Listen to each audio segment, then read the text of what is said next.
What is up, you guys? We are in Los Angeles, California right now at the GhostCircus headquarters, hanging out with the one and only Eli James. What's up? Here we go.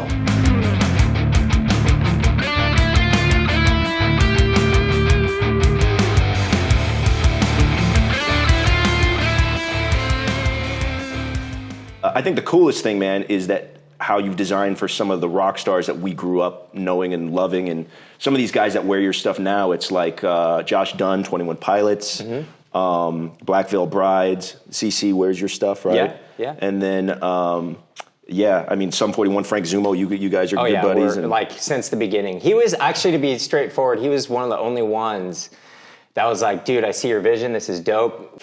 Bro, yeah, what's up? So nice to finally get to hang out, man, and talk to you. Like, we've known each other for over probably like 10 years, right? Over 10 years. We got interconnections. Your brother and I have done some television stuff together. You've dressed me, put me in some of your amazing clothes over the years. You've changed so much about my life, my style, and the way that I am as an artist. We'll talk about that in a little bit, but I want to kind of take it back to the beginning. Where are you from? When you start out playing drums, talk about all of that. Yeah, You're originally from Seattle, right? Originally from my mom and dad. Yeah, I was born.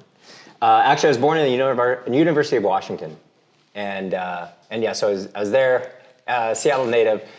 Grew up in a really tough situation. Mom and dad didn't quite, make it together. Right. So there's a separation. It's insane to go down that story, but originally from there. My dad was a rock star in the '80s in a metal band called Rottweiler, and that's where I really got intrigued in music. And we would go there like when we were like 3 years old, 4 years old, and I would sleep in the rehearsals, which is kind of crazy. But I remember one time he's like I saw a bass player and like, you want to do that? Because, that's what your dad does. And I was like, looked at the drummer. I was like, no, I want to do that. I want to do that. You like saw him like, dude. Yeah, I got my first drum set when I was 13 years old or something like that. A family friend traded a car to get the drum set. It was like a Ludwig 1966. Oh, wait, that's so dope, dude. But as a kid, I was like, it was all blue sparkly. I was like, I'm not that. I'm going to rip it all apart and then spray paint it black. Yeah, which you're not necessarily supposed to do that to something so amazing. Yeah, but you started customizing stuff early on. Oh, yeah, early. That's pretty rad. Yeah. So you've drummed with some of the biggest bands like in the world. Do you have like what's one of the coolest experiences you had while on tour while drumming? I mean, there's so many cool experiences. What's one that's like a really good one? I can tell you one. It's actually really funny. It's a good story. I was drumming for a band called Julian K. And we went to South America, where was it? Bogota, Colombia. And we went to Medellin. Anyway, on our way there, we landed and Amir's guitar was vanished, gone. Where's it at? No one knew where it's at. So we got to the hotel, we're still waiting. No one knows where it's at. Now, just to let you know, this guitar is very specific. We cannot play. No matter what, here's another guitar. It's not like that. It's a custom guitar for him, and it hits notes that you have to have for the music. Anyway, and so I'm freaking out, but Amir's really freaking out, and we're just like, okay, whatever. Let's wait. Let's see what happens. The whole night goes through. Still no word. We go to breakfast. We have breakfast with the whole band. It was like 45 minutes of eating. We're all like, okay, well, shit. Where's this guitar? And we can't play if we don't have it. At the end of breakfast, our singer was like, oh yeah, super side note, your guitar's right here, dude. And then he just walked off and we're like, wait, super side note? This is not super side note. This is a huge deal. Note if we don't have it. And he knew the whole time, but we're still sweating. Dude, that's crazy. But yeah, I mean, those are like fun bro moments. And so even to this day, that was like 10 years ago. And even to this day, we're like, hey, super side note, dude. Yeah. And no, it's a kickback. Super side note, like it's like under the table. I still say it just. Super side note. Yeah, super side note. Well, now I'm in on the inside joke. That's you are. Yeah. But that was fun. There's so many of those moments, and like going to Russia and going to Australia and all through Europe. And so, what sparked the transition from drumming to fashion? Well, it was a random idea, and I like my life is just at the time it was a circus, Yeah. And so I was just like, I was just doing my thing, and then I couldn't really find clothes. But if you want to be real, I couldn't afford the clothes I wanted. Right. So I just started making my own clothes, and I was like so nervous to even walk outside. I've never done it before. We have a sewing machine, and I was like, okay, let me go get some fabric. I really fucked it up, but it was cool. And so I walked outside really nervous, and then all of a sudden people were like, yo, where'd you get that? And I was like, well, I made it. My friend's like, yo, dude, can you make me some stuff? And I was like, well, sure, let's make that work. And so within a couple of months of creating stuff, I was like putting it online, and I wasn't intending to make a brand or anything like that. And that wasn't the intention at all. It just kind of like developed this thing. And then I was like, well, shoot, I guess I need to come up with a name. And when I was a kid, I was all into ghosts. Fully into ghosts. And then at the time, my life was a circus. So I was just like, oh, shoot, GhostCircus. And I liked how it looked together like this, GhostCircus. I liked how it looked together. So I coined it that way and called it GhostCircus. And then, man, it was crazy. Within 3 months, I was designing for other companies and head of manufacturing. I had no idea what I was doing, but I said I did just to get the opportunity. So it was kind of paid for the experience, and was very blessed for those opportunities. But yeah, I think the first thing you designed for me when I was doing starting to do television and stuff, you designed a pair of pants for me, and it had like a place for a mic pack, it had a place for like a deck of playing cards, it had like all these specific spots, and it was so like customized. That was the first thing you did, and then since then you've done like 10 jackets for me and some of the coolest pieces in the world that are one of a kind. And I think the coolest thing, man, is that how you've designed for some of the rock stars that we grew up knowing and loving, and some of these guys that wear your stuff now. It's like Josh Dunn, 21 Pilots, Black Veil Brides, CC wears your stuff, right? Yeah. And then, I mean, Sum 41, Frank Zumo, you guys are good buddies. Like since the beginning. He was actually, to be straightforward, he was one of the only ones that was like, dude, I see your vision. This is dope. Let's support each other. Let's go. Let's Frank Zumo from Sum 41. Yeah, and we're brothers. We've been brothers ever since. He was pretty much the only one. There was a lot of friends around that were like, wow, because I was crushing in the music scene. I was a producer and a drummer, and just that was my full focus. And all of a sudden, it's this like left field stuff. And my friends in the fashion world's like, fashion's gonna eat you up, dude. Don't do it. Blah blah blah. And everybody was telling you no. Right? That's what you told me in the past. Everybody said no. And I was like, well, let me just do it for fun, and I did it on the side, and then it kind of developed. And you were really good at it. Everybody loved it, and that people would ask. And I remember a jacket you made for me. One of the jackets you made for me, you said Thrasher was wearing, K-Thrash was wearing from Escape the Fate. He tried on the jacket. He wanted one, and right, a lot of it is like that. It's like seeing it and then trying it on, and then maybe little tweaks here and there. But I would always make stuff for myself, and then my friends were like, "Dude, I want this." I'm like, "Oh man, now I got to make something for myself again." Yeah, I think the best thing about you and I, the thing that we've always connected with, because we've known each other for over 10 years, I think the biggest thing is networking and supporting other artists and other creatives, and then everybody. That's like contagious. Everybody jumps into that and everybody starts supporting each other, and there's a lot of humility in it too. I mean, you've always been really humble, like to where like last night we went to the Magic Castle in Hollywood, and we're just hanging out and shooting the shit, and you're just so humble and relaxed, and you've always been that way.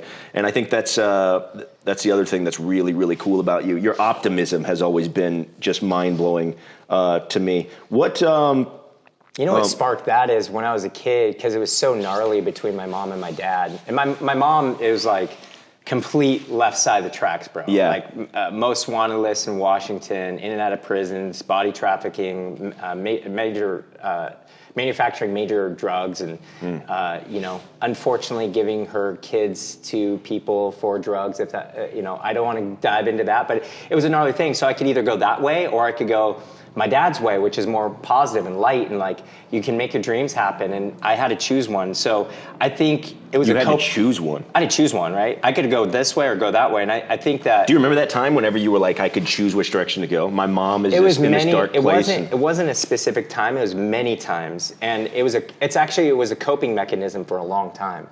And because it's like it's fight or flight. Like I got to figure it out. I got to go. And so I just chose the positive route.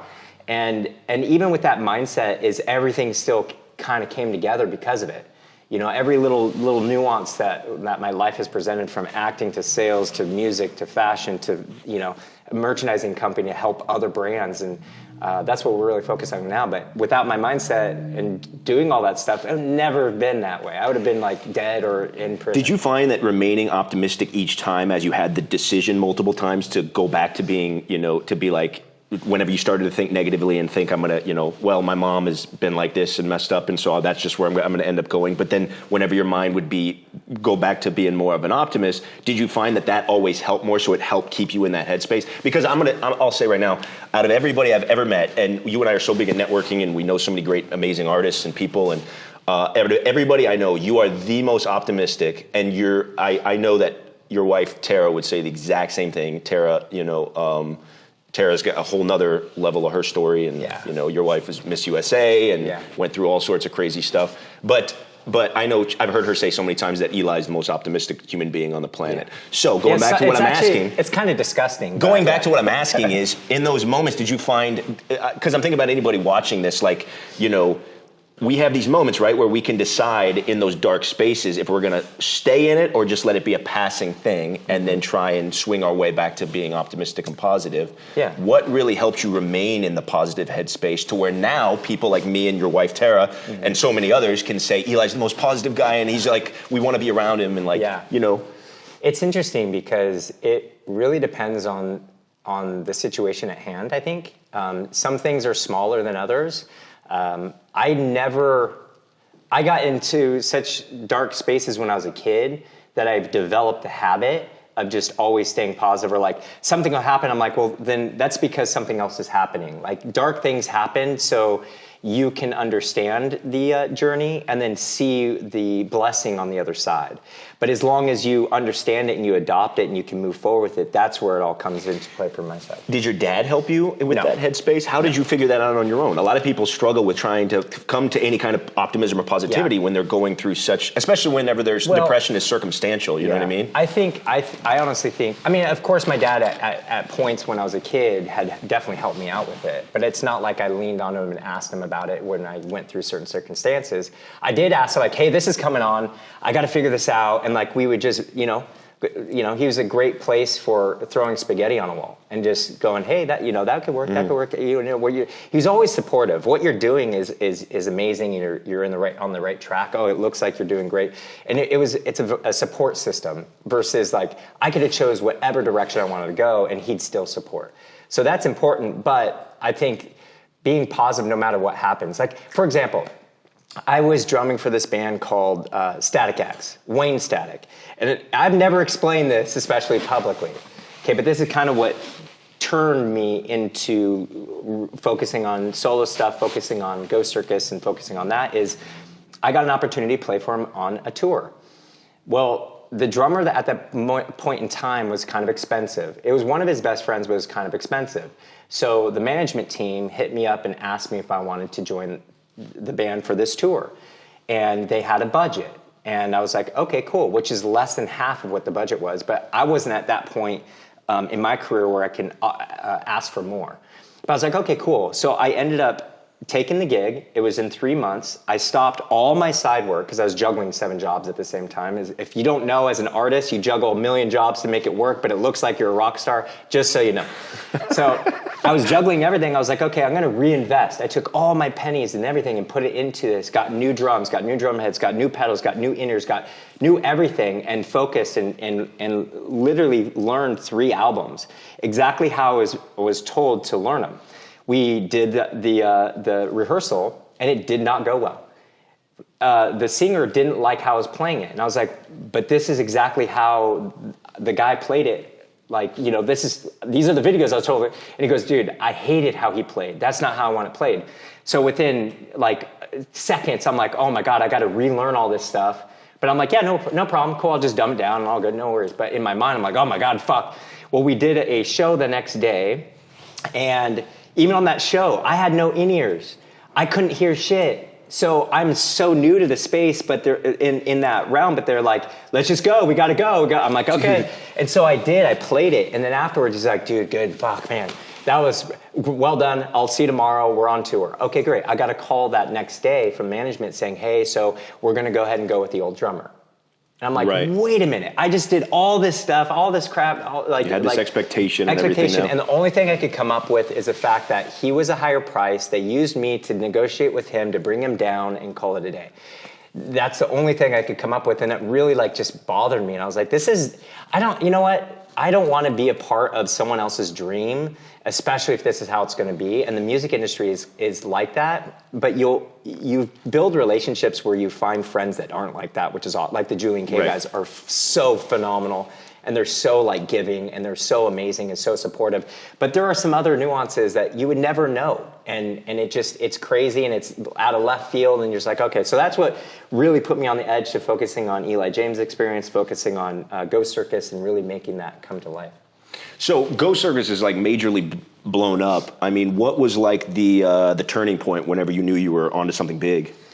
I mean, well, within the first 3 months, I'm from, Ellen DeGeneres to the Marilyn Manson camp. I'm doing custom gear for them. And they're so different. They're not the fucking same, let me tell you.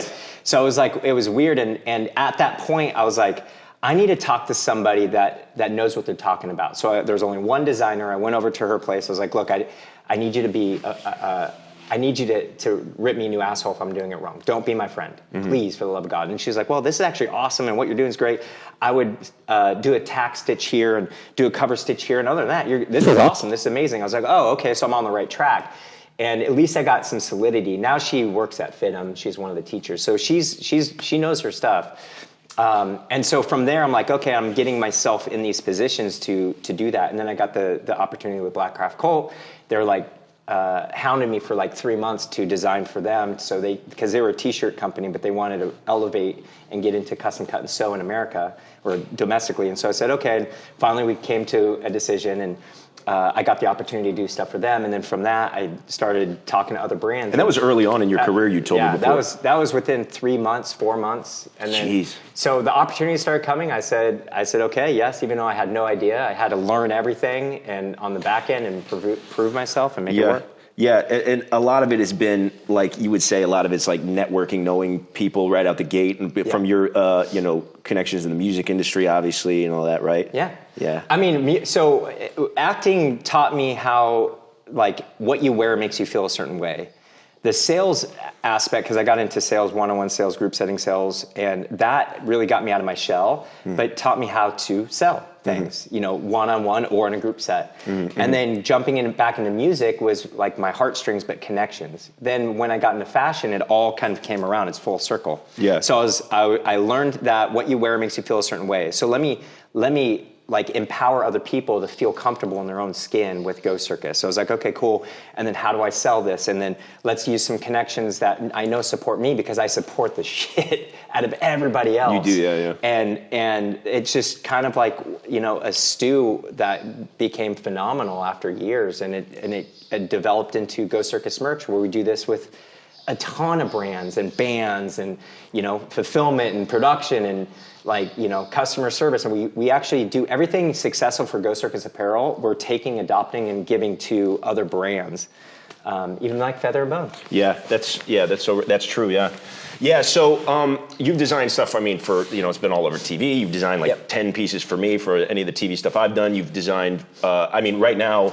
You were saying Sum 41 is going to be inducted into the Rock and Roll Hall of Fame, and then Frank Zumo wears your stuff, so your GhostCircus is going to be in the Rock and Roll Hall of Fame. I made it. You made it as a musician and at the same time, musician and fashion designer. Maybe not as a musician, but GhostCircus or a part of me is going to be in the Rock and Roll Hall of Fame, and that call, oh my gosh, it was a text, and I was like, wait, what? Are you serious? He's like, dude, I got you. Again, Frank Zumo, man, I'm telling you, without him, Josh Dunn from 21 Pilots, Adrian Young from No Doubt, Jacoby from Papa Roach.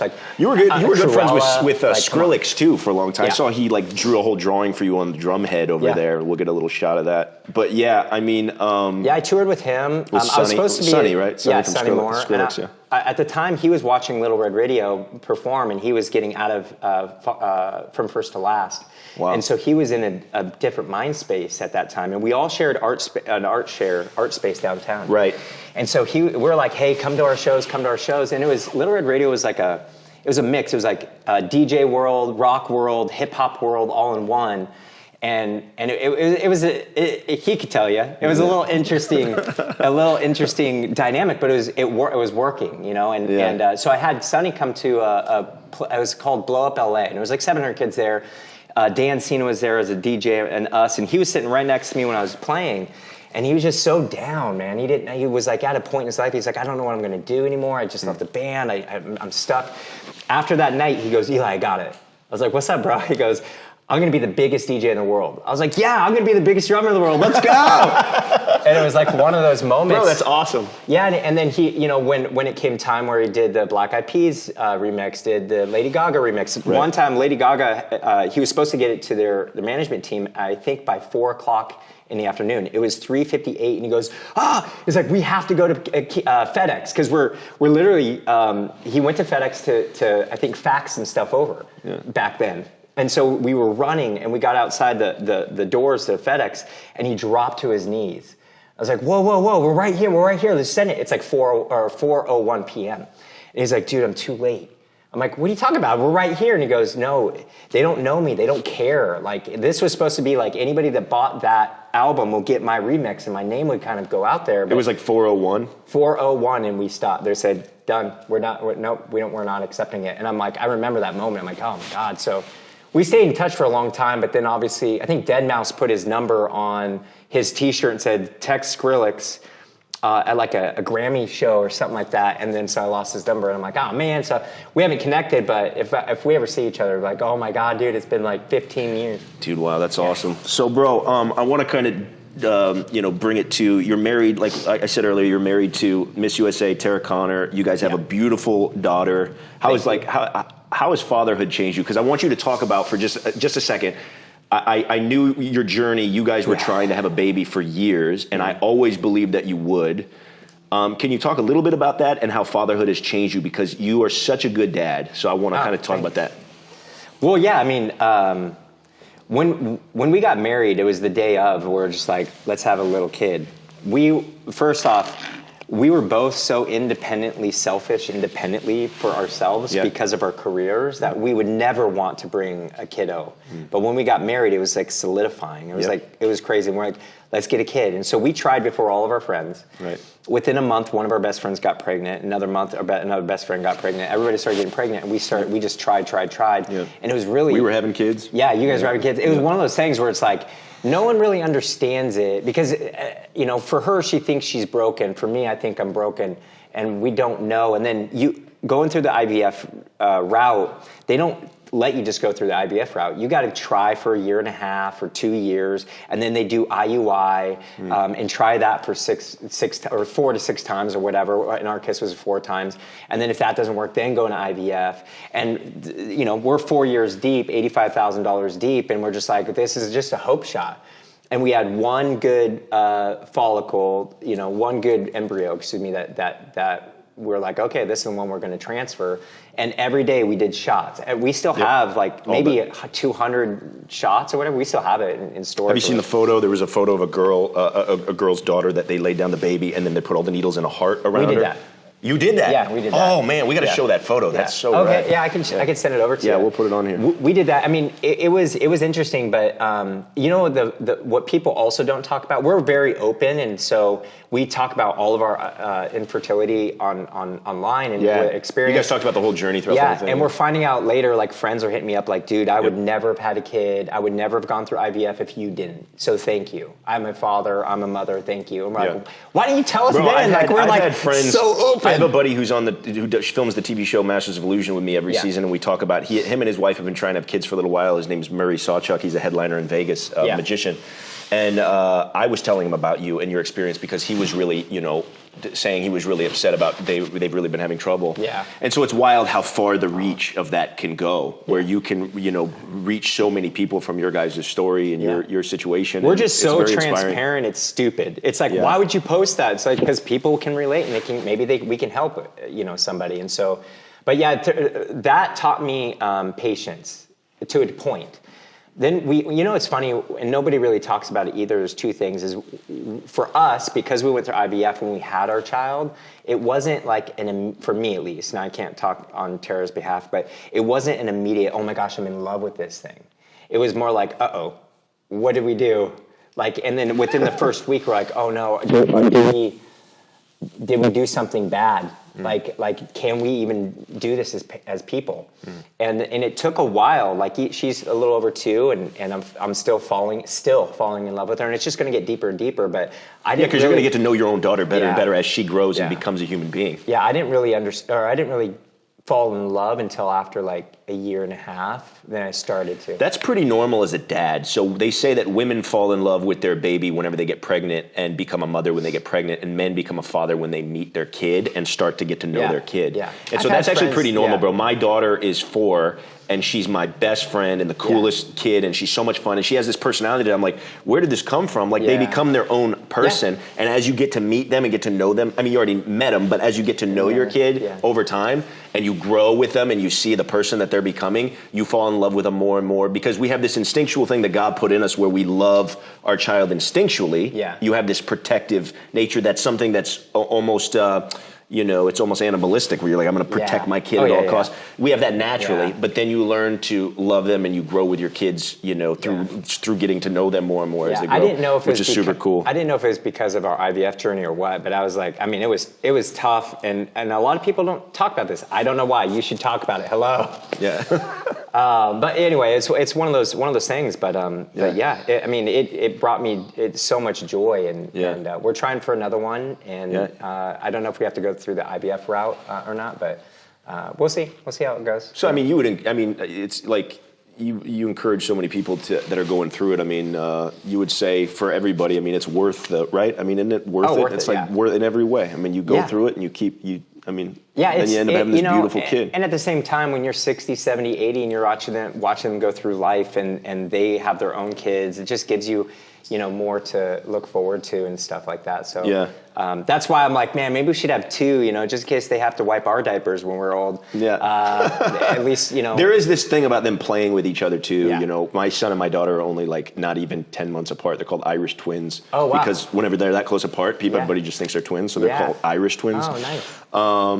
But they play with each other and stuff, which is pretty great. My dad always said, or my dad tells us, he's like, 1 is a nightmare, 2 is even worse, but the 3, that's where you get good, because the 3rd one can always be the ref of the other 2, and then you kind of step away. Yeah, dude, mad shout out to your dad, man. He just liked a picture I just posted of you and I at the Magic Castle, and your dad is just such a sweet guy. I really think that you and your brother Joseph, you guys are your optimism and everything, because you guys are both, you and your brother Joseph are both so optimistic and we're traumatized or something. Is that what we're traumatized? Trauma bonded. Sorry. Yeah.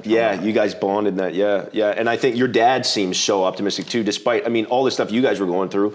He was watching his boys that he loves so much. How many brothers you have? Beating each other. I only really know you and Joseph. I've always known you guys. There's 3 real brothers. Then there's Patrick. Then there's 2 half brothers, 2 step brothers. Right. One of the half brothers is my mom's son. The other one's my dad's son, Eric. Who's we're all brothers. There's like 7 of us or something like that. Yeah. No daughters. Although some of my brothers act like girls, but that's you and Joseph. What are you talking about, bro? What do you ever think about, like, legacy? Like, what kind of legacy, what kind of impact do you want to have on, like, your daughter, like, and leave behind for the world, and for your daughter who's, the light of your eyes? What do you? Yeah, that's an interesting one. I do think about it. Legacy is an interesting word. Isn't it? I know. Yeah, and I know it's like in the entrepreneur world, or like legacy this, that. I'm like, dude, everybody in 100 years, no one's going to remember any of us. Right. Yeah. Unless you're, whatever, like possibly a president or something, Yeah. And or you're like, Buffett, and the next 10 generations are taken care of, and you're like, oh, it's because of your great grandfather. Yeah. Other than that, it's like, come on, like I don't know. I think if I can teach her the ropes of what I've been through, and then she's a good person, and she helps everybody, and she's very giving and kind and caring, which she totally is. That's all I could ask for. If she loves life and she has the freedom to love, then I think that's my goal. What's like the best piece of advice you've ever been given, and what if you could give your 20-year-old self a piece of advice now with all the life experience you have? Just keep going. Keep going. Yeah, it don't matter. Keep on keeping on. Believe in yourself. You put believe in yourself on so much of your stuff, and it's a mindset. We were talking about this last night, and there's a lot to dive into that, but it's literally mindset. If you believe you are lucky, you'll be lucky. End of story. If you believe you get blessed, you will be blessed. End of story. Doesn't matter how big the blessing is. It's always about if you believe, no matter what you believe, if you believe it, it'll happen. So if you're believing that, oh man, I'm shit out of my luck always, my fucking tires are popping all the time, I'm getting all these tickets, it'll happen. So if you want that and you want that journey, go for it. But if you get yourself out on the other side, and sometimes it's hard to get your ass out of bed and fucking make it work. It's hard. But if you start doing that and you believe in yourself enough, it will happen the way you believe it. End of story. In my humble opinion. Yeah. Yeah, I can be an absolute testament to what you're saying, and so much. I don't think you even realize, because I've told you this several times in the past over our friendship and knowing each other, that the impact you've had on me. I have a GhostCircus tattoo. Yeah, I legit have. Crazy. Yeah, we have matching ink. You have it here, and then I got it in one of the worst spots in the world. But I did it because when I was drumming, I was like this. And my whole idea is like, people are going to take pictures of me. That's true. Yeah, so it should have been on my forehead. But it was Eli James' experience. I have the original.